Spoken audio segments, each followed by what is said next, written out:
नमस्कार मंडळी, जय जिजाऊ जय शिवराय. तर मंडळी, आपल्या मेघपाय टेलरिंग यूट्यूब चॅनलला सबस्क्राईब नसेल केलं तर सबस्क्राईब करा आणि कमेंट शेअर करायला विसरू नका आणि बेल आयकॉनवरती क्लिक करा. चला तर मंडळी, आज ब्लॉग आहे नवरात्री स्पेशल हेअरस्टाईल.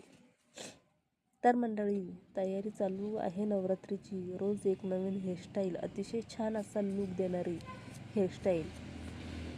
हेअरस्टाईल चेहऱ्याला एक नवीन लूक देणारी, सगळ्यांना अतिशय अशी आवडणारी हेअरस्टाईल. खूप छान छान हेअरस्टाईल्स आहे. रोज नवीन हेअरस्टाईल बघण्यासाठी बेल आयकॉनवरती क्लिक करा आणि माझ्याकडून काही बोलण्यात काही चुकी झाली असेल कमेंटमध्ये नक्की सांगा. आपल्या चॅनलला बंधू आणि भगिनींनो, आपल्या सपोर्टची खूप आवश्यकता आहे. आपला सपोर्ट कायम आमच्या पाठीशी असू द्या. जय जिजाऊ जय शिवराय.